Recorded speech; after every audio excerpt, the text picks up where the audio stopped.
Maintenant que notre téléchargement et l'installation sont terminés, le programme s'ouvrira automatiquement. Si cela ne s'ouvre pas, double-cliquez simplement sur l'icône sur votre écran d'accueil pour lancer le logiciel. Chaque fois que nous démarrons Revit, nous sommes accueillis par l'écran de démarrage et je vais donc vous guider à travers différentes sections de l'écran de démarrage, c'est-à-dire l'interface, en commençant par le coin supérieur gauche. Donc ici en haut à gauche, nous avons le symbole Revit et le symbole de l'écran de projet que nous pouvons alterner entre les deux pour accéder à notre écran de projet. Actuellement, tout est grisé car nous n'avons pas encore commencé de projet. Nous allons donc cliquer à nouveau sur le symbole accueil ici. En commençant sur le côté gauche, nous avons les modèles avec les options ouvrir et nouveau. Si nous sélectionnons ouvrir, nous accéderons à notre lecteur commun où nous pourrons sélectionner nos projets précédents. Si nous sélectionnons nouveau, nous sommes présentés avec la boîte de dialogue de nouveaux projets. Nous pouvons y sélectionner divers gabarits. Donc si le gabarit souhaité n'apparaît pas, vous pouvez également choisir l'option parcourir qui nous ramènera à notre lecteur commun et nous permettra de sélectionner notre gabarit. Et dessous, nous avons créé un nouveau projet ou créer un nouveau gabarit de projet. Je vais donc annuler cela pour revenir à notre écran de démarrage.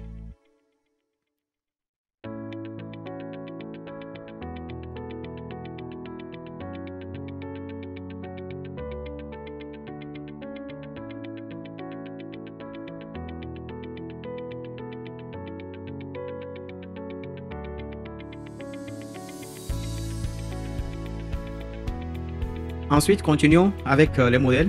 Sur le côté droit, nous avons les fichiers récents. Comme nous n'avons pas encore ouvert aucun modèle, nous sommes présentés avec les projets d'exemple. Mais lorsque nous commencerons à créer nos propres modèles, ils seront affichés dans les fichiers récents. En revenant à gauche, nous avons nos familles. Nous pouvons ouvrir ou créer une nouvelle famille en accédant à notre lecteur commun ou en créant une nouvelle. Et dans les fichiers récents, quelques exemples de familles sont affichés pour exploration. Une fois que nous commençons à créer des familles, ces fichiers récents apparaîtront plutôt ici. Ensuite, nous avons les fichiers récents et Autodesk Doc. Les fichiers récents sont actuellement mis en évidence, montrant nos fichiers récents.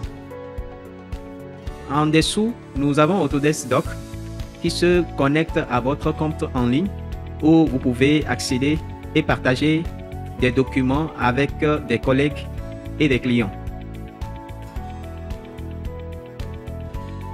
En dessous, nous avons Nouveautés. Si nous sélectionnons Nouveautés, cela nous amène au site web d'Autodesk, où nous pouvons voir les dernières mises à jour et les nouveautés dans Revit pour améliorer nos compétences. Et en dessous, nous avons l'aide en ligne ainsi qu'un forum communautaire. Encore une fois, cela nous amène au site web d'Autodesk où vous pouvez obtenir de l'aide si vous êtes bloqué, si vous avez des difficultés. Croyez-moi, vous n'êtes pas le premier. Il y a beaucoup de gens dans la communauté qui parlent sur le forum et qui vous donneront des guides pas à pas pour résoudre votre problème. Vous pouvez également poster et discuter avec eux.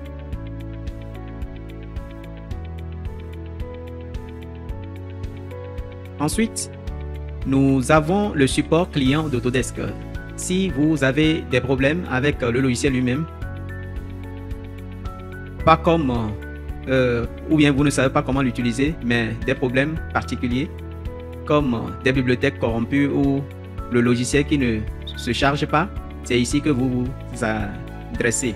Vous accédez au support client à travers votre compte d'Autodesk, vous pouvez parler avec l'équipe de support pour vous aider avec vos problèmes techniques.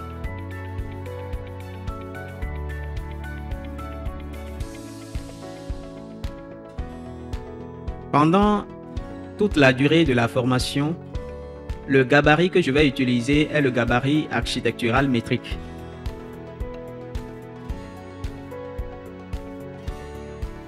La raison pour laquelle nous commençons toujours par le gabarit architectural est que c'est la base de tous les autres gabarits. Une fois que vous maîtrisez le gabarit architectural, vous pouvez passer au gabarit mécanique, électrique ou de plomberie. Et toutes les compétences que vous avez apprises avec le gabarit architectural peuvent être transférées au gabarit structurel ou de plomberie par exemple.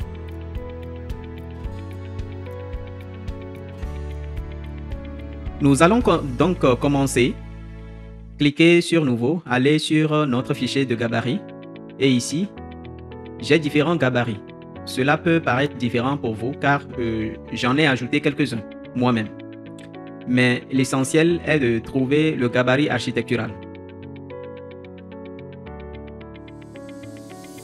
Si vous n'avez aucun de ces gabarits, revenez à la vidéo précédente où je vous explique le processus de configuration des gabarits en vous assurant que tous les fichiers sont dans les bons dossiers. Ensuite, une fois cela fait, revenez à ce point de cette vidéo et sélectionnez le gabarit architectural, puis appuyez sur OK. Nous sommes maintenant dans notre premier projet, donc je vais vous guider à travers l'interface du projet.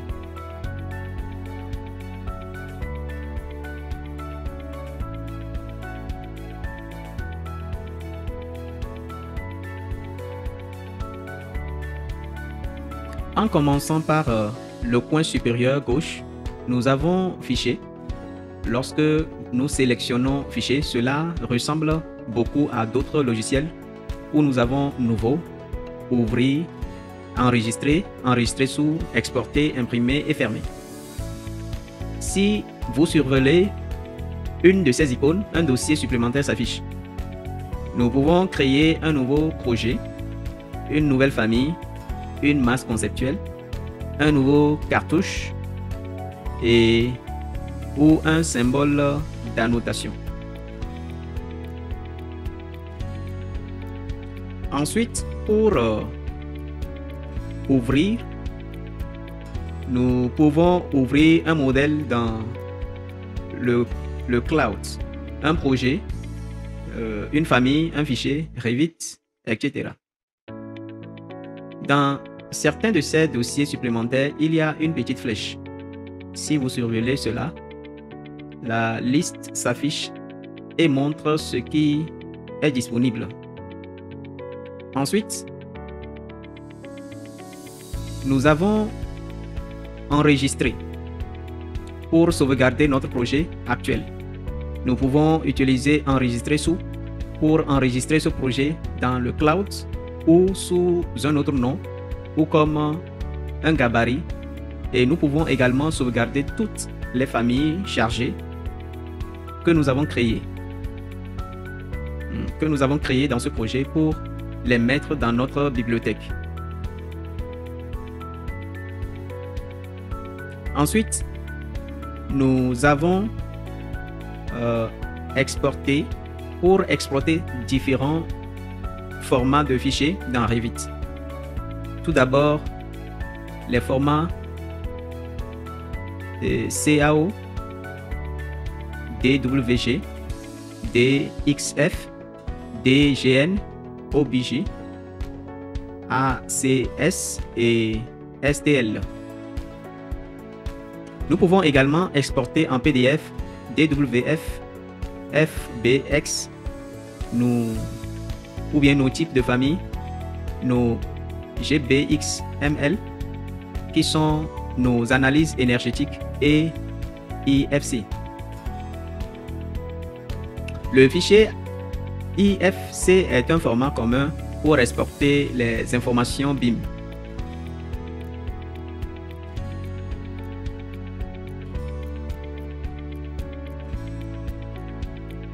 En descendant, nous avons une base de données ainsi que les images et les animations que nous créerons plus tard. Nous pouvons exporter des rapports complets et définir nos options d'exportation pour CAO et IFC.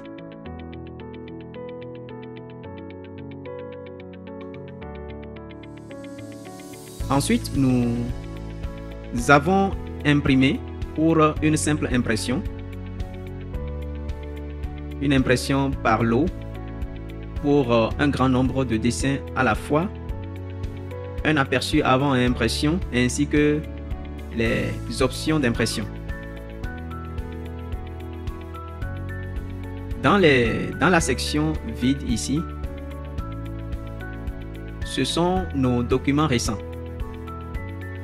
Au fur et à mesure que nous commençons à ouvrir des projets et à les enregistrer, ils seront tous affichés ici, dans ce panneau. Nous allons maintenant sauvegarder ce projet. Je vais le mettre sur le bureau et laisser le nom en tant que projet 1.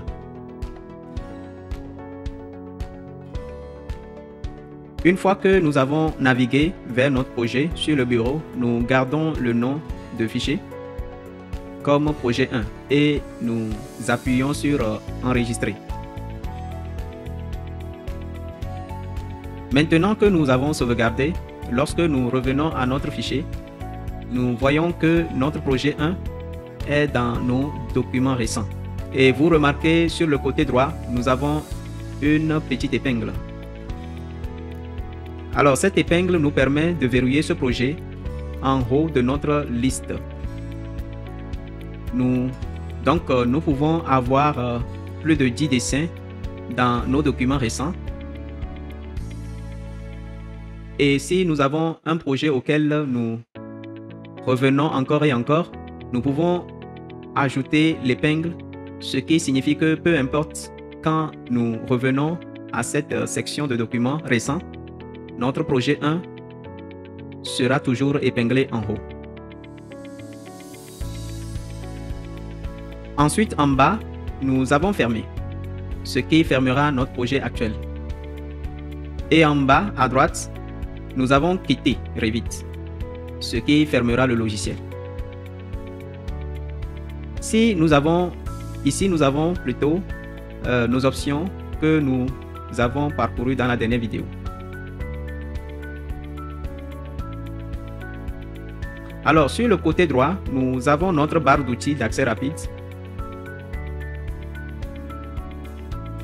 Ici se trouvent divers outils que nous allons utiliser à plusieurs reprises. Donc, ils seront affichés dans notre barre d'outils d'accès rapide. Beaucoup de similitudes avec AutoCAD sont transférées à Revit. Très rapidement, nous pouvons ouvrir, enregistrer, synchroniser notre modèle que nous ouvrirons plus tard. Nous avons annulé, rétablir, imprimer, convertir en PDF. Nous avons activé, désactivé les dimensions de contrôle, ce qui désactivera les dimensions temporaires ou les épingles, ce qui deviendra plus apparent à mesure que nous avancerons. Ensuite, nous avons notre outil de mesure rapide à droite de cela. Nous avons notre outil de dimensionnement. Ensuite, nous avons l'outil étiquette par catégorie pour ajouter du texte. Nous avons une option de vue 3D qui nous permet de passer de notre vue 2D actuelle à la vue 3D. Ensuite, nous avons une vue en coupe. Nous avons les lignes fines qui transforment nos lignes épaisses en lignes fines, ce qui rend le dessin plus clair. Sur la droite, nous avons l'option de fermer les vues inactives. Donc, lorsque nous ouvrons plusieurs vues dans notre projet, si nous en avons trop, nous pouvons les fermer. Si le projet devient un peu plus lent, nous pouvons fermer les vues inactives.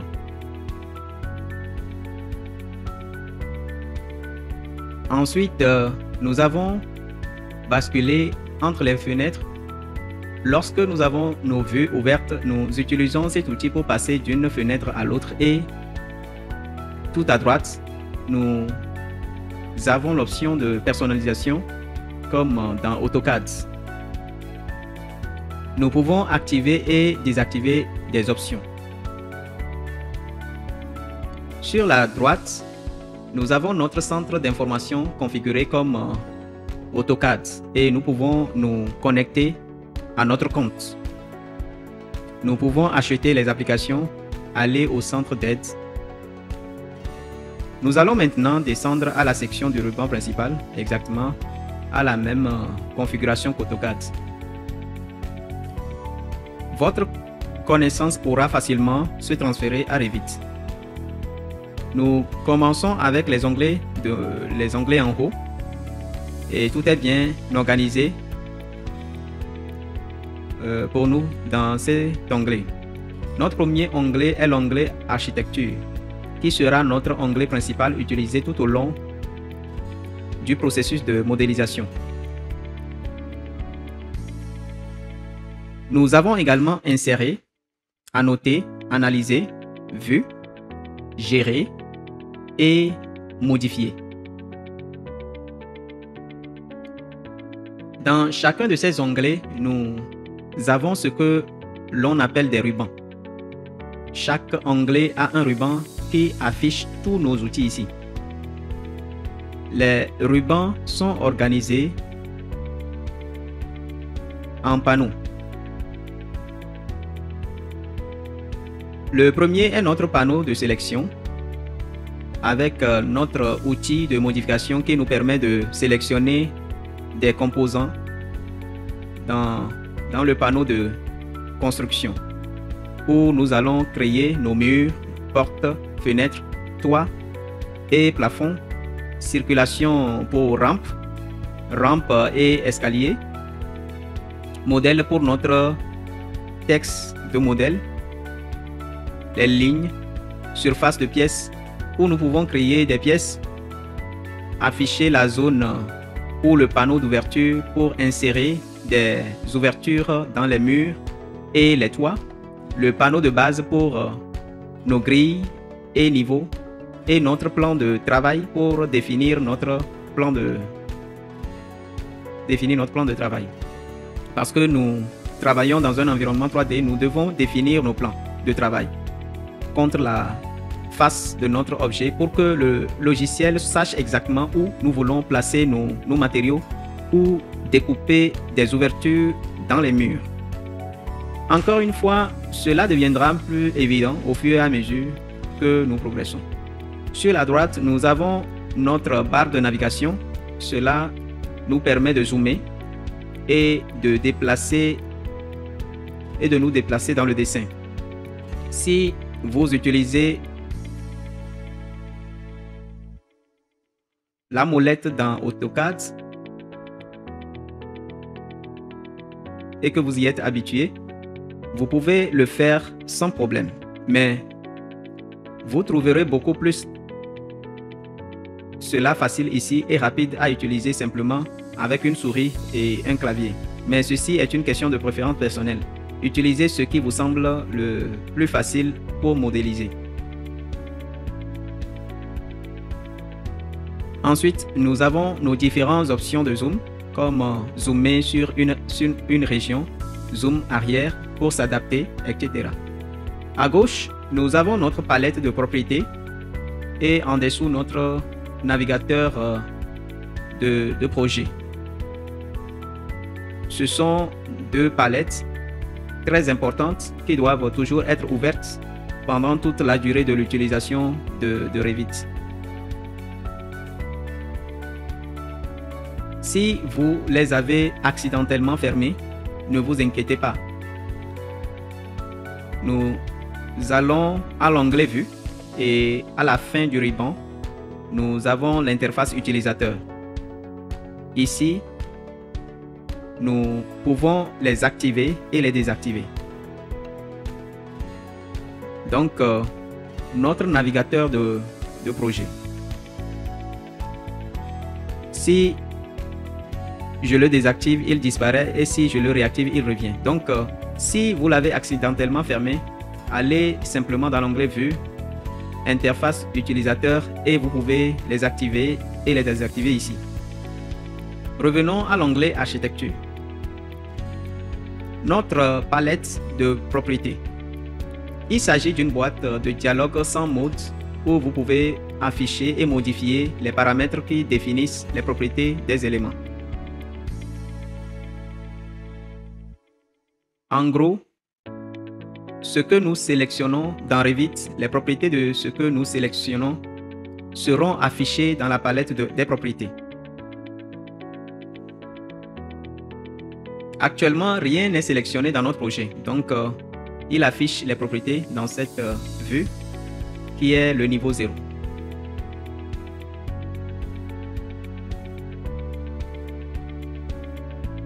J'ai le niveau 0, mais vous pouvez avoir le niveau 1. Cela dépend de la version de Revit que vous avez téléchargée et installée. Mais nous allons changer ce nom plus tard. Donc, ce n'est pas un gros problème. J'ai le niveau 0. La palette des propriétés affiche les propriétés de cette vue. Elle nous montre donc que j'ai mon niveau 0 avec une échelle de vue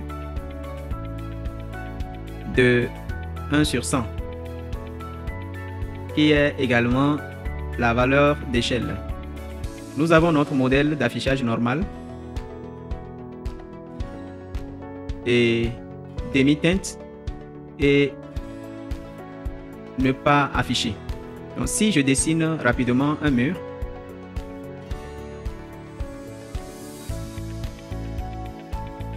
ici nous montrons le mode d'affichage normal.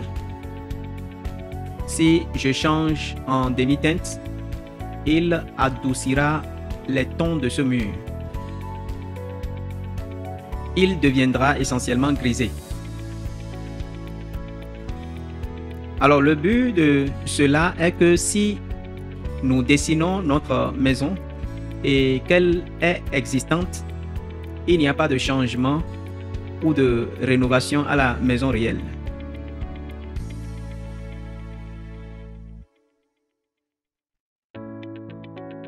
Nous n'avons donc pas besoin d'afficher le contour de cette maison en détail complet.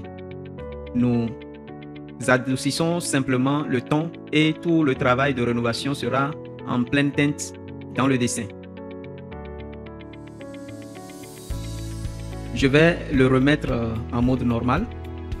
Ensuite, nous avons le niveau de détail. Il est actuellement réglé sur fin. Fin est le niveau de détail maximum, donc il affichera toutes les informations de ce mur.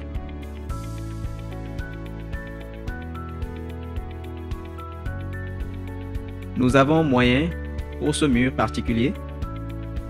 Il n'y a pas de détail moyen. C'est pourquoi nous ne voyons aucun changement. Et nous avons grossier. Donc tout le détail de ce mur est parti et nous voyons juste le même mur, mais en grisé. Aucun matériel n'est affiché dans ce mur.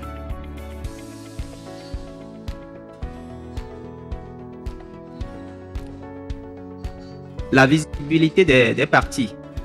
Nous couvrirons cela en détail plus tard. Je veux juste passer rapidement en revue toute l'interface pour que vous ayez une compréhension. D'accord? Et je ne veux pas aller trop en profondeur dans certaines sections pour l'instant, juste pour vous donner une bonne idée de l'interface. Ensuite, nous avons notre graphique de visibilité. Nous pouvons changer comment ils apparaissent dans notre dessin. Nous pouvons également les activer et désactiver pour qu'ils ne soient pas affichés. Nous avons divers onglets pour cela.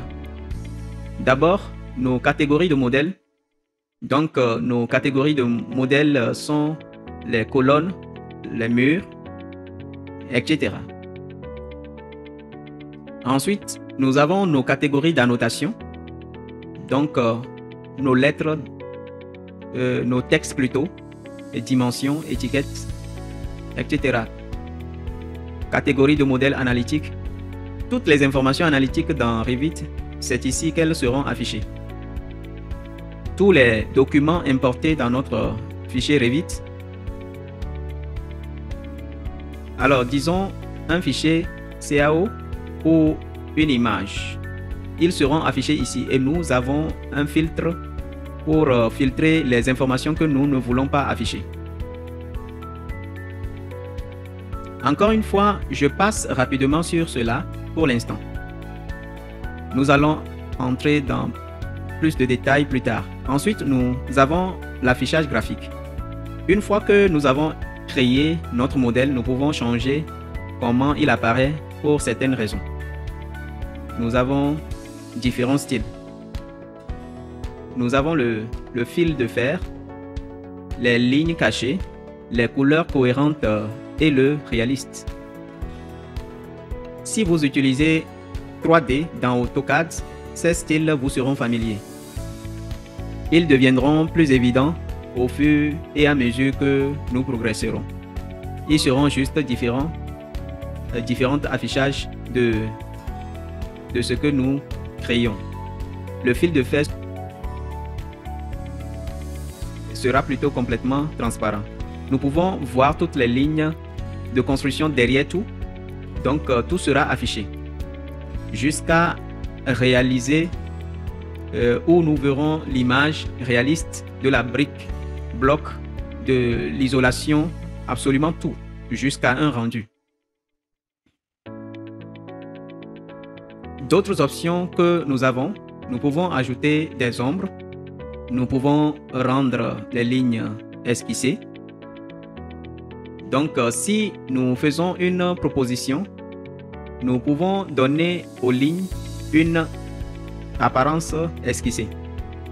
Si vous soumettez des propositions à un client et que vous voulez donner l'impression qu'elles sont dessinées à la main, c'est la même idée que SketchUp ici. Alors, le masquage de la profondeur. Nous pouvons mettre en avant certaines informations et en arrière-plan d'autres. Par exemple, si un mur est au premier plan et un autre à l'arrière, il n'y a pas de profondeur entre eux. Nous pouvons ajouter de la profondeur pour pousser le mur à l'arrière plus loin dans l'image, ajoutant ainsi plus de profondeur au projet. Ces types de choses ne seront pas faites au début d'un projet. Une fois le projet terminé et finalisé et prêt à être mis sur une feuille pour l'envoi, c'est là que vous commencerez à jouer avec ces fonctionnalités pour rendre plus réaliste et présentable.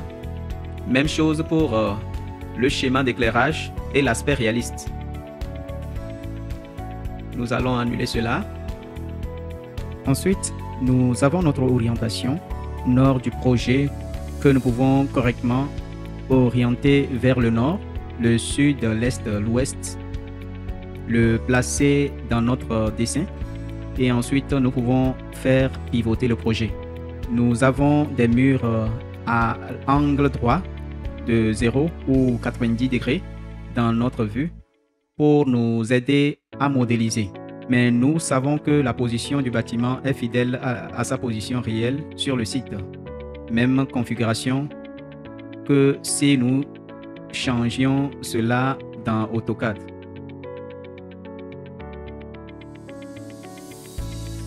Ensuite, nous avons notre discipline. Cela se réfère à nos gabarits. Nous pouvons changer les différents gabarits ici. Les gabarits architecturaux nous permettent de créer notre modèle tout entier.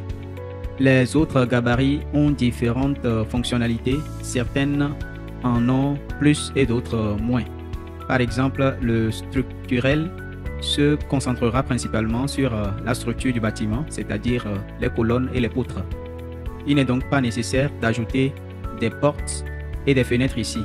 L'accent principal sera mis sur la structure, de même pour les gabarits mécaniques et électriques. L'accent principal sera mis sur la construction du côté électrique du bâtiment, le câblage, l'insertion des lumières, etc. Mais pour commencer, nous allons rester sur le gabarit architectural pour développer notre projet. Plus tard, nous couvrirons ces gabarits en détail au fur et à mesure de notre progression. L'option de sous-couche montre simplement notre plage de vue. Si nous avons des informations sur le bâtiment et qu'elles ne sont pas affichées, nous pouvons changer la plage de vue pour montrer les informations en dessous. Nous mettrons cela en pratique plus tard. De même pour nos étendues. En gros, il s'agit de notre vue recadrée. Lorsque nous construisons notre projet, quand nous le mettons sur notre feuille, si nous ne voulons pas afficher beaucoup d'informations autour du bâtiment, nous voulons qu'il se concentre sur une seule pièce principale. Nous pouvons simplement recadrer cette vue sans avoir à la supprimer ou à la modifier, ou bien à modifier plutôt ce bâtiment pour ne pas afficher les informations. Nous pouvons simplement recadrer la vue. Ensuite, nous avons nos données d'identité. Tout d'abord, c'est notre modèle de vue. Lorsque nous avons différents objectifs pour notre projet, nous pouvons assigner un modèle de vue. Nous en développerons un plus tard dans cette formation. Mais par exemple, si nous construisons notre projet et qu'il est à l'étape de planification, il n'est pas nécessaire de montrer tous les détails internes, tous les joints du mur et les travaux de haute précision à ce stade peuvent être omis. Nous pouvons créer un modèle de vue qui appliquera une vue grossière à tout le travail interne. Tout sera grisé et l'accent principal sera simplement sur la conception de notre projet. Ensuite, nous avons le nom de la vue qui est niveau 0. Nous pouvons ajouter un titre à ce projet qui sera affiché sur notre feuille et les phases aussi. En bref, qu'est-ce que c'est les phases? Si nous créons un tout nouveau bâtiment à partir de 0, nous utiliserons simplement notre phase de nouvelle construction. Si nous prenons un bâtiment existant et faisons simplement une rénovation, nous pouvons créer le projet d'abord sur la phase existante.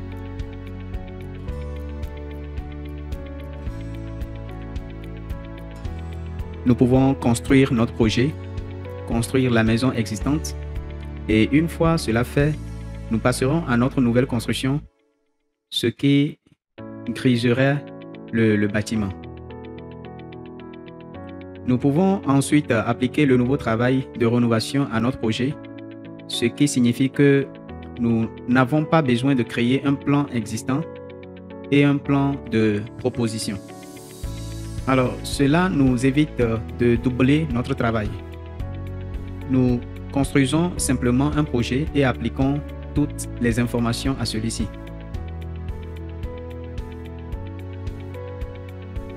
Donc, ce sont juste nos propriétés de vue. Si je sélectionne mon mur, la palette des propriétés change. Elle affiche maintenant les propriétés de ce mur. La première chose ici est notre sélecteur de type. C'est ici que nous pouvons sélectionner tous nos différents types de murs. Et ce sont simplement les types de murs qui nous sont fournis. Au fur et à mesure que nous créons nos propres types de murs, que nous pourrons enregistrer ici aussi. Nous pourrons plutôt les enregistrer dans le modèle. Ainsi, à chaque fois que nous commencerons un nouveau projet, nos types de murs seront affichés. Au début de votre carrière Revit, vous allez utiliser ceux-ci pour comprendre comment les développer. Mais nous allons créer les nôtres au fur et à mesure de notre progression. Ensuite, ce sont nos contraintes, comment nous contraignons notre mur dans le projet. Donc, la première est notre ligne de localisation. Cela signifie où nous plaçons notre mur, où il est notre ligne de localisation. Si vous voyez le point bleu ici, descendant jusque là,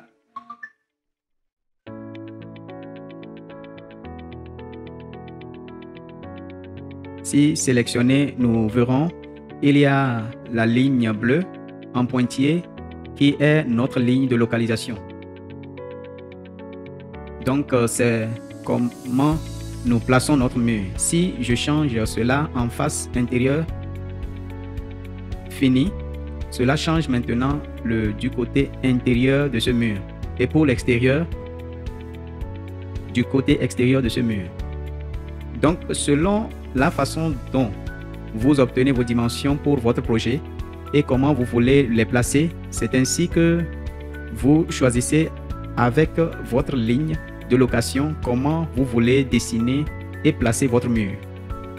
Ensuite, c'est la contrainte de base où nous voulons que le bas de notre projet mur soit contraint. Et ce sera toujours au niveau que vous êtes actuellement dans la vue. Donc, notre vue est niveau 0. Donc, notre contrainte de base est niveau 0. Cela, bien sûr, vous pouvez le changer, mais par défaut, ce sera toujours niveau 0. En dessous, nous avons notre décalage de base. Si nous voulons que notre mur descende et commence au niveau 0, mais que nous voulons que le mur dépasse 100 mm, nous pouvons ajouter 100 et le mur s'étendra sous la ligne de niveau de moins 100. Nous pouvons également aller vers le haut si nous le souhaitons. Et notre contrainte supérieure est où le haut de ce mur est contraint. Si nous utilisons non connecté, le haut du mur ne sera pas contraint à un niveau. Et nous pouvons simplement assigner une hauteur à ce mur.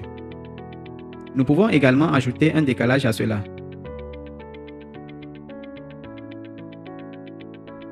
Et les parties importantes pour cela seront nos dimensions. Ici, il affiche la longueur, la surface totale ainsi que le volume. Vous remarquerez que lorsque je change la longueur, elle se met à jour automatiquement dans la palette des propriétés.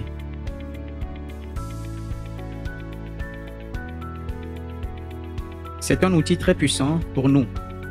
Nous n'avons plus besoin de mesurer manuellement la longueur de ce mur ou la surface totale. Nous sélectionnons simplement nos composantes et la palette des propriétés les affiche automatiquement, ce qui nous évite un travail supplémentaire. Cela nous fait gagner du temps. Ensuite, nous avons les données d'identité.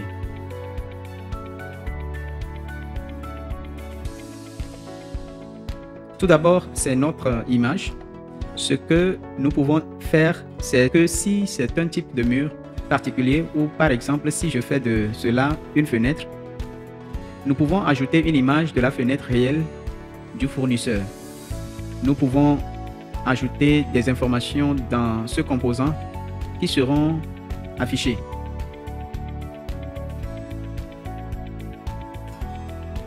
Nous pouvons ajouter certains commentaires plutôt. Par exemple, pour les commentaires sur le mur, nous pouvons ajouter un type de brique particulier, par exemple la position de ce mur. C'est à vous de décider. Le marquage est simplement un numéro appliqué à chaque composante dans Revit. Lorsque nous commencerons à produire des calendriers, le marquage deviendra plus évident. Mais au fur et à mesure que nous avancerons, toutes les informations deviendront plus compréhensibles. Encore une fois, voici notre phasage. Ce mur a été créé dans la phasage de nouvelle construction et ici, nous pouvons ajouter la démolition. Et cela a été créé dans la phase existante. Nous pouvons utiliser notre outil de démolition pour démolir ce mur. Et quand nous passons à notre phase de nouvelle construction, le mur ne sera pas affiché. Ensuite, nous avons nos paramètres. C'est la donnée que nous pouvons ensuite exporter de ce composant de mur et appliquer à nos feuilles de données. C'est ici que BIM commence à entrer en jeu. Toutes ces informations sont très puissantes. Cela nous fait gagner beaucoup de temps et réduit les erreurs humaines de saisie de données manuellement. Une fois que nous appliquons les informations à ces composants, tous ces paramètres sont automatiquement organisés et nous pouvons planifier et obtenir les informations facilement et rapidement à partir de ces données. Ensuite, nous avons notre navigateur de projet. Tout d'abord, ce sont nos vues. Nos vues font référence au plan d'étage, au plan de plafond, aux vues 3D et aux élévations. Ensuite, nous avons les vues dans notre navigateur de projet. Lorsque nous créons un projet, nous créons un seul projet. Nous ne créons pas plusieurs plans d'étage, plusieurs vues, plusieurs sections d'élévation, etc. Tout ce que nous faisons, c'est créer une maison, un bâtiment, et à partir de cela, nous extrayons des vues, des sections, des élévations, tout. Et tout est organisé dans le navigateur de projet. Il est très important de ne pas laisser les choses sans être ou bien sans les nommer.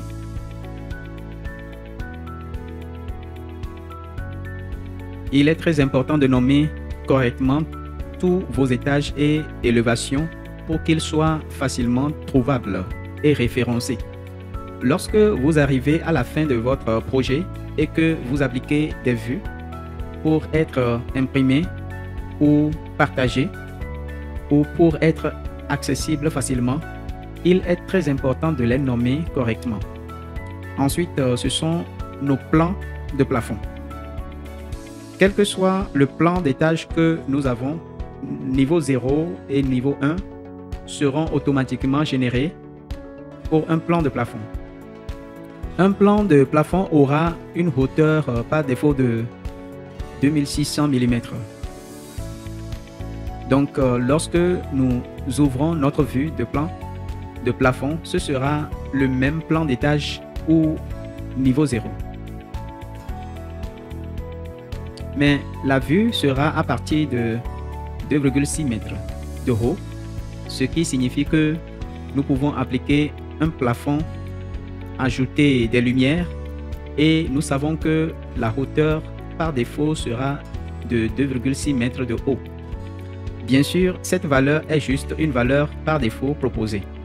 Nous avons un contrôle total sur ce niveau et nous pouvons le changer à notre guise. Ensuite, ce sont nos vues 3D qui deviendront plus évidents au fur et à mesure que nous avancerons et nos élévations. Nos élévations sont contrôlées par ces 4 bulles. La première ici est notre vue nord. Ensuite, nous avons notre vue est, ouest et sud. Ces bulles sont là par défaut lorsque nous commençons un projet. Nous avons un contrôle total pour les déplacer ou nous le souhaitons. Comme les projets modèles sont dans la même taille. Donc, nous devons pouvoir les placer et nous pouvons également créer des vues supplémentaires si nous le souhaitons. Et lorsque nous créons une nouvelle vue, elle sera automatiquement ajoutée à notre vue d'élévation. Lorsque nous sélectionnons notre bulle, nous verrons actuellement dans notre bulle, il y a 2 tirets. La raison pour laquelle il n'y a pas d'information ici est que nous n'avons pas encore nommé d'élévation et nous n'avons pas encore de numéro de feuille. Donc, lorsque nous ajoutons un nom de vue, il sera automatiquement mis à jour et affiché ici.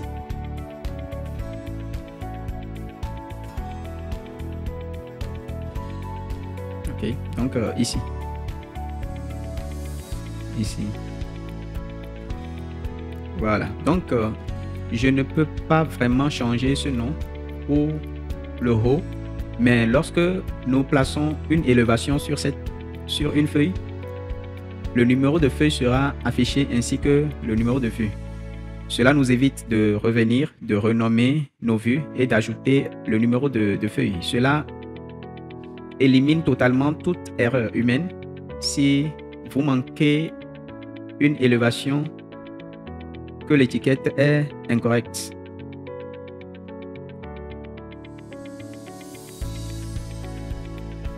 Avec la bulle de vue, si je sélectionne le tiret du bas, 2 lignes sont affichées. Une ligne solide et une ligne en pointillé. La ligne solide est où la vue commence. Donc, si votre bâtiment dépasse cela, nous déplaçons simplement la ligne en arrière jusqu'à ce que le bâtiment soit complètement dedans. Et la ligne en pointillé est la profondeur de notre vue. Donc, si nous ne voulons qu'une section du bâtiment,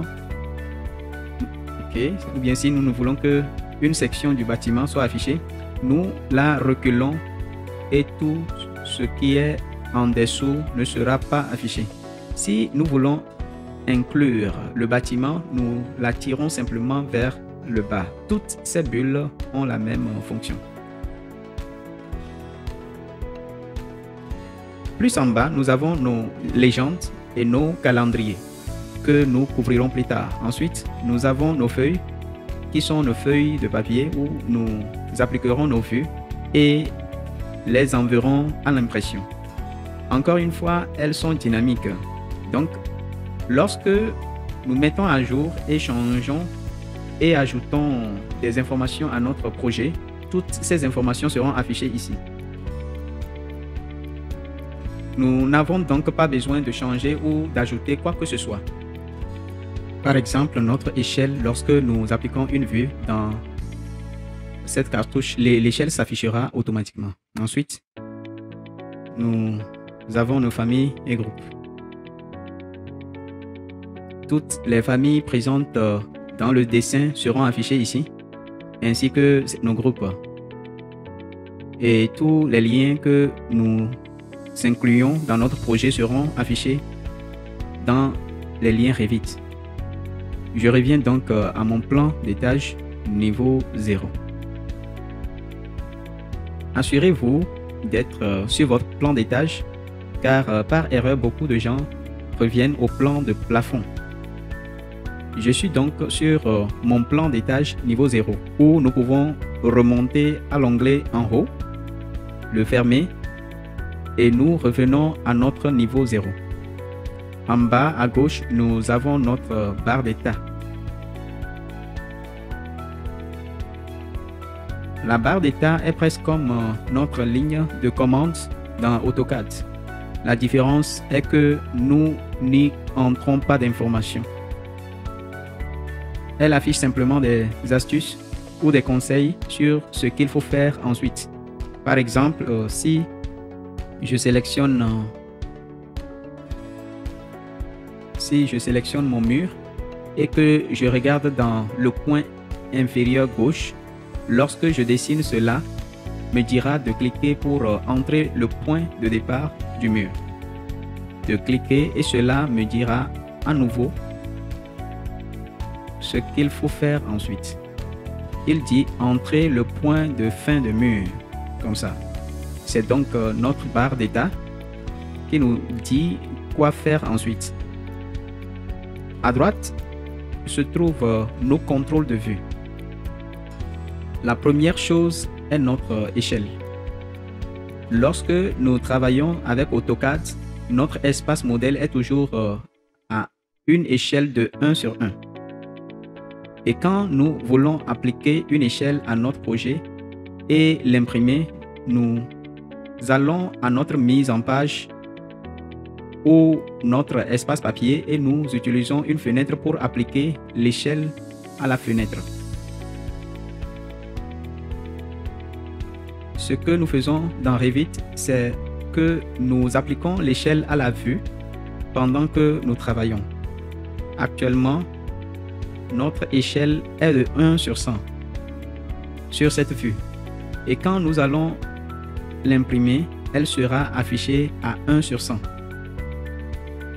Donc, si vous vouliez utiliser le même projet, mais à une échelle de 1 sur 50, vous devez en faire créer une nouvelle vue et lui donner une échelle de 1,50. Nous ferons cela vers la fin de la formation lorsque nous commencerons à mettre notre projet sur des feuilles. Je vais expliquer cela plus en détail.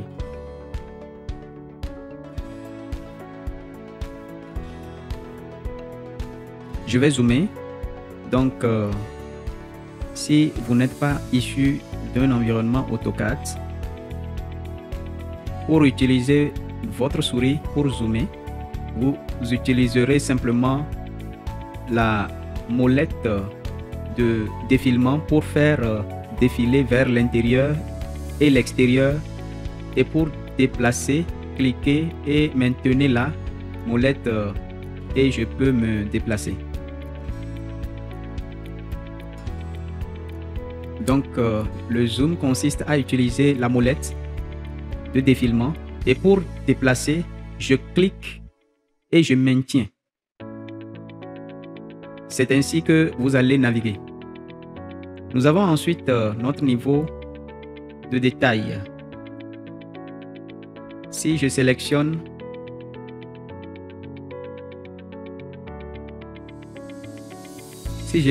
cela, nous avons grossier, moyen et fin. Si vous vous souvenez, dans notre palette de propriétés, notre niveau de détail est actuellement réglé sur fin. Donc là, je peux la changer de fin à moyen ou à grossier. Il y a de nombreuses façons différentes de faire la même chose.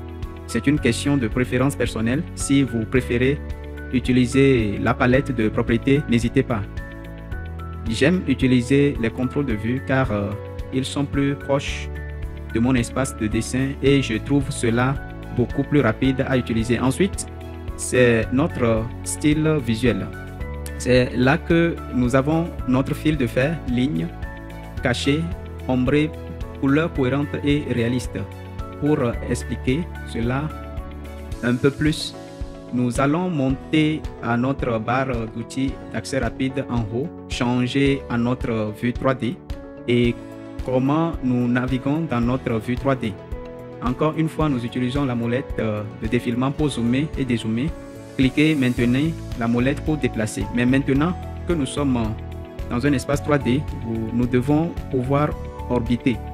Donc, nous maintenons la touche Maj, majuscule, d'accord? Maintenez la molette et maintenant nous pouvons orbiter. Si vous voulez orbiter et vous concentrer sur un composant particulier, sélectionnez le composant, puis maintenez Maj, la touche Maj et la molette. Et cela deviendra alors le centre de votre orbite. Revenons au style visuel. Si je sélectionne fil de fer, je verrai mur transparent et nous pourrons voir les lignes à l'arrière. Ensuite, ligne cachée. Ok, toutes ces lignes sont cachées.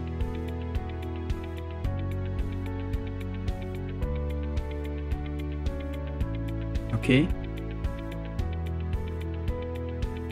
Ombré, ajoute simplement des couleurs ombrées. Les couleurs cohérentes gardent simplement les couleurs cohérentes et au même contraste. Et puis, nous avons le réalisme complet. Donc ici, nous avons l'image réaliste de ces briques. Lorsque nous modélisons, nous n'utilisons généralement pas le réalisme à ce stade.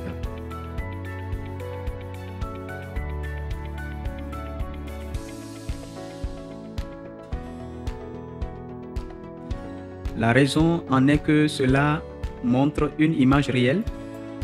Votre ordinateur essaiera constamment de rendre cette image, ce qui ralentira votre progression et l'ordinateur travaillera en permanence pour essayer de suivre. Donc, votre modèle deviendra lent. Oui, cela a l'air bien, mais nous voulons pouvoir modéliser rapidement et efficacement. Donc, pour cela, j'utiliserai toujours la ligne cachée. À ce stade, vous pouvez voir que je reçois une fenêtre contextuelle qui me demande si je souhaite enregistrer. Donc, ce que j'ai fait, c'est que j'ai appliqué une option de sauvegarde toutes les 30 minutes dans Revit. Donc, toutes les 30 minutes, je vais obtenir cette option de sauvegarde. Donc, ce que je vais faire d'abord, c'est enregistrer le projet. Et maintenant, nous pouvons voir que nous sommes de retour à la ligne cachée. Pour expliquer davantage la sauvegarde, nous allons dans Fichier, Enregistrer sous, Projet. Et là, dedans, nous avons les options. Donc, lorsque nous sélectionnons les options, nous voyons les options de sauvegarde de fichier et c'est actuellement réglé sur un maximum de 3. Donc, lorsque nous créons un fichier, vous pouvez voir que j'ai sur mon bureau, il y a mon projet 1. Ensuite, il y a projet 1.0001. Chaque fois que vous enregistrez toutes les 30 minutes, cela sauvegardera un maximum de 3 fichiers pour vous. Cela signifie que si je voulais revenir 30 minutes en arrière, je reviendrai à 001. Donc, projet 1 est mon projet actuel et projet 001 était mon projet il y a 30 minutes. Donc, un maximum de 3 est vraiment tout ce dont vous avez besoin. Mais vous pouvez aussi augmenter ce nombre autant que vous le souhaitez. Cela signifie que vous allez créer plusieurs copies de votre projet. Nous appuyons sur OK et annulons cela. Donc, cette option est très puissante parce qu'avec AutoCAD, comme nous le savons, la fonctionnalité de sauvegarde automatique n'est pas très utile. Le projet ne se sauvegarde jamais, vraiment. Et vous perdez toutes les informations avec lesquelles vous travaillez. Mais avec Revit, si Revit plante, vous savez que vous pouvez revenir en toute confiance à votre dernier projet qui a été sauvegardé il y a 30 minutes. Et tout ce que vous avez perdu, c'est 30 minutes de votre progression. Donc, revenons au contrôle de vue. Ensuite, nous avons notre soleil et nos ombres. Donc, en gros, nous pouvons appliquer un chemin de soleil à notre projet et aussi nous pouvons projeter des ombres. C'est un sujet vaste, mais nous ouvrirons ou bien nous allons le couvrir plus tard. Mais nous savons que nous avons un accès rapide à cela en dessous. Ensuite, c'est notre boîte de dialogue de rendu. Encore une fois, c'est un sujet très vaste que nous couvrirons plus tard, mais c'est là que nous pouvons ouvrir rapidement notre boîte de dialogue de rendu. Ensuite, nous pouvons activer ou désactiver notre vue, recadrer une fois. Donc, nous pouvons recadrer une fois que nous en avons créé une. Nous pouvons afficher cette région de recadrage. Nous pouvons verrouiller une vue 3D. Et la raison pour laquelle vous voulez verrouiller une vue, vous voulez sauvegarder ou bien vous voulez verrouiller une vue 3D, ce que vous pouvez faire, c'est placer la caméra dans une vue particulière, pour montrer votre projet. Ensuite, c'est notre boîte de dialogue de rendu. Encore une fois, c'est un sujet vaste que nous couvrirons plus tard, mais c'est là nous pouvons ouvrir rapidement notre boîte de dialogue de rendu. Ensuite, nous pouvons activer ou désactiver notre vue recadrée une fois que nous en avons créé une. Nous pouvons afficher cette région de recadrage. Nous pouvons verrouiller une vue 3D. Et la raison pour laquelle vous voudriez verrouiller une vue 3D, ce que vous pouvez faire, c'est placer la caméra dans une vue particulière pour montrer votre projet. Vous pouvez ensuite verrouiller et enregistrer cette vue pour l'appliquer à votre feuille de projet. Et une fois verrouillée, vous savez que vous ne la déplacerez pas accidentellement de son emplacement et que cette vue sera toujours là. Ensuite, nous avons masque et isolé temporairement. Et ensuite, nous pouvons les révéler. Donc, ce que nous pouvons faire, c'est masquer temporairement les objets. Donc, si je sélectionne ce mur, je peux isoler temporairement toute cette catégorie. Donc, si j'isole toute cette catégorie, seuls les murs seront affichés. Donc, ils sont isolés. Toutes les autres informations seront supprimées de l'écran et nous pouvons masquer toute cette catégorie. Donc, toute la catégorie des murs sera masquée et toutes les informations seront affichées. Ou je peux simplement isoler cet élément particulier afin que seul cet élément particulier soit isolé. Ou encore, je peux masquer seulement cet élément particulier comme ce mur ici et ce mur ici sont des éléments à part entière. Donc, si j'isole cet élément, seul ce mur sera affiché. Et quand je le fais, seul ce mur est maintenant affiché dans ma vue. Et vous pouvez voir que j'ai un grand contour bleu montrant que je suis dans mon mode de masquage ou bien isolation temporaire. Et comment revenir de cela est de sélectionner à nouveau l'outil de masquage ou isolation et de le réinitialiser. Ou je peux sélectionner le mur et le masquer. Donc, cet élément de mur particulier est maintenant masqué et je peux le réinitialiser. Donc, si je le masque à nouveau, si je réinitialise le masquage ou isolation temporaire, cela signifie que je suis en train de réinitialiser tous mes éléments masqués ou isolés et catégories.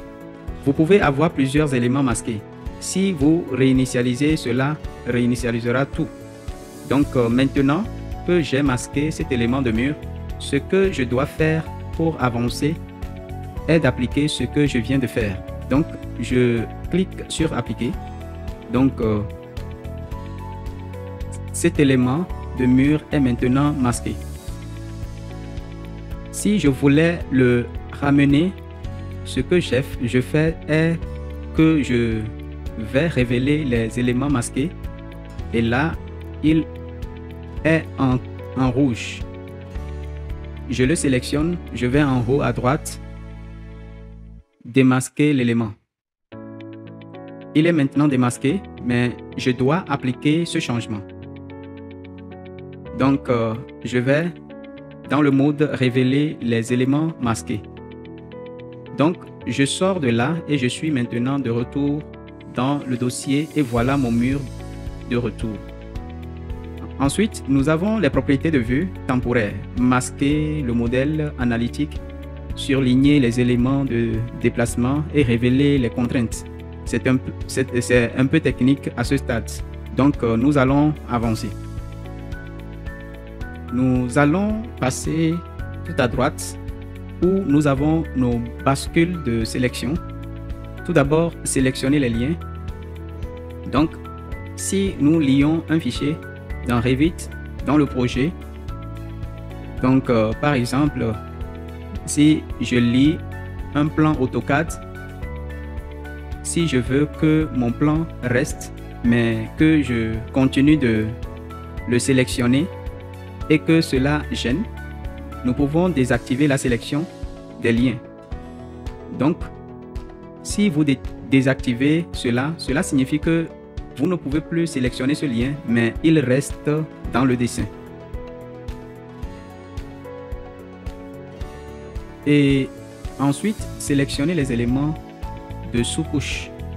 Donc, encore une fois, si vous avez des sous-couches que vous ne voulez pas être sélectionnés, vous pouvez les désactiver. Et ici, nous avons sélectionné les éléments épinglés. Donc, tout ce qui a été épinglé, nous pouvons les sélectionner et nous avons sélectionné l'élément par face. Donc, sélectionner l'élément par face se réfère à, disons, un plan d'étage. Si vous continuez de sélectionner le sol lui-même et que cela gêne votre modélisation, d'accord, vous pouvez désactiver la sélection par face. Donc, lorsque vous cliquez sur le sol, lorsque vous cliquez sur la face du sol, il ne sera plus l'élément sélectionné. Ensuite, c'est pour faire glisser les éléments lors de la sélection. Donc, lorsque nous plaçons une porte ou une fenêtre dans un mur, vous pouvez accidentellement la faire glisser hors de position. Si nous désactivons cela, vous pouvez plutôt faire glisser une porte ou une fenêtre hors de sa position. Lorsque nous commencerons à les placer dans le dessin, je montrerai cela plus en détail. Ensuite, c'est le traitement en arrière-plan. Donc, s'il y a quelque chose qui est en cours de traitement en arrière-plan, ce sera affiché ici. Et à droite de cela, ce sont les filtres. Donc, si je sélectionne cet élément, vous voyez que j'en ai sélectionné. Encore une fois, si je mets en surbrillance tout, vous verrez que j'ai maintenant 4 éléments sélectionnés dans le dessin. Et si je les sélectionne tous à nouveau, si je sélectionne ce filtre, ce que je peux faire, c'est filtrer les objets. Donc, si j'ai sélectionné 2 murs. Ce qui est montré ici est 2 niveaux. Si je voulais sélectionner seulement les murs et non les niveaux, je peux décocher. Appliquer. Et ils ne sont plus inclus dans la sélection. Donc, je peux filtrer les objets que je ne veux pas inclure. Et enfin, nous avons notre menu contextuel. Donc, notre menu contextuel. Donc, sur la vue, si je fais un clic droit, j'affiche le menu contextuel où nous pouvons annuler un processus. Nous pouvons répéter la dernière commande. Nous pouvons afficher les dernières commandes récentes, sélectionner les précédentes zoom, d'accord, et zoomer, etc. Ceci est également dynamique. Donc, nous sélectionnons un mur et faisons un clic droit. Cela nous donne d'autres options à choisir. Donc, en fonction de ce que vous sélectionnez et faisons un clic droit, et cela nous donne des différentes options. Ensuite, nous allons fermer la vue 3D et nous revenons à notre niveau 0. Donc, si je double-clique sur la molette, cela recentrera tout pour moi. Donc, telle que l'interface est maintenant, elle sera toujours prête. Donc, nous sommes sur l'onglet architectural. Vous verrez toujours ceci en haut, nos propriétés et notre navigateur de projet. Mais lorsque nous commençons à sélectionner certains outils, ce ruban changera et les outils et actions associées seront affichés pour nous. Nous n'avons donc plus besoin d'aller dans nos onglets, dans notre menu et d'appliquer certaines actions. Toutes les actions qui peuvent être utilisées seront automatiquement affichées pour nous. Donc, par exemple, si je sélectionne le mur, cela ouvrira immédiatement l'onglet de modification pour nous. Donc, tous les outils de modification sont maintenant affichés. Et ce qui est spécifique à ce mur sera affiché en vert. Cela s'appelle un onglet contextuel. Et dans cet onglet contextuel se trouve le panneau contextuel. Toutes les actions que nous pouvons appliquer à ce mur sont maintenant affichées ici. Donc, ce que nous pouvons faire avec l'outil de mur est de dessiner. Nous avons différentes options pour dessiner. En dessous, cela s'appelle notre barre d'options. Donc, lorsque nous allons dans notre panneau contextuel et que nous choisissons une option, nous verrons la barre d'options changer. Donc, si je choisis ma ligne, les actions que je peux utiliser avec cet outil de ligne sont affichées dans la barre d'options. Si je choisis une autre action, la barre d'options changera. Donc, c'est très rapide et très organisé. Nous n'avons plus besoin de chercher dans nos onglets pour appliquer une certaine action. Lorsque nous cliquons sur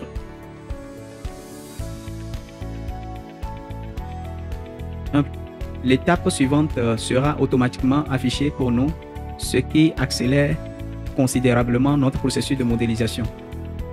Pour sortir de cela, je vais simplement appuyer sur Échappe, comme avec AutoCAD, Échappe pour effacer, et quelques bases avec notre souris. Pour sélectionner un objet, un clic gauche sélectionnera notre objet. Pour sélectionner un objet, un clic gauche. Le menu contextuel est notre clic droit.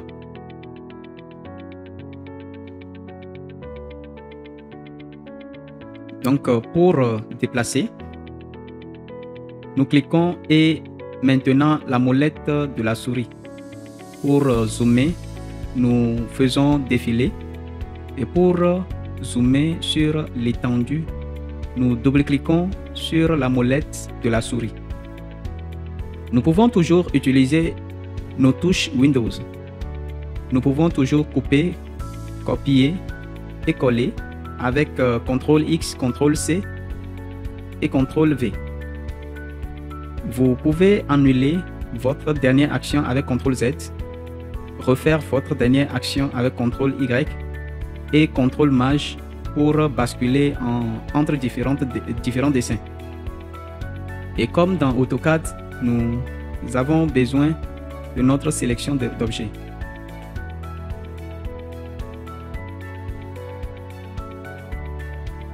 Donc, si je zoome ici, notre sélection par fenêtre sélectionnera seulement un objet lorsqu'il est complètement à l'intérieur de notre fenêtre. Donc, ce mur ne sera sélectionné que lorsqu'il sera à l'intérieur.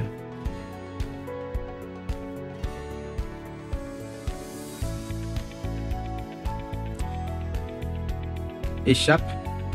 Si je vais du coin inférieur droit vers le coin supérieur gauche, nous obtenons ce qu'on appelle sélection croisée. Je dois simplement toucher le mur et il sera sélectionné. Donc, dans AutoCAD, vous cliquez une fois et relâchez. Dans Revit, vous cliquez et maintenez. Cliquez et maintenez.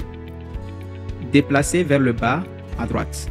Donc, une fois que ce mur entre à l'intérieur, il est maintenant dans notre sélection par fenêtre. Du bas à droite vers le haut à gauche, nous avons notre sélection croisée. Nous devons juste toucher le mur. Pour supprimer des objets de notre projet, nous sélectionnons simplement d'un clic de souris et appuyons sur la touche Delete, sinon SUPPR sur votre clavier.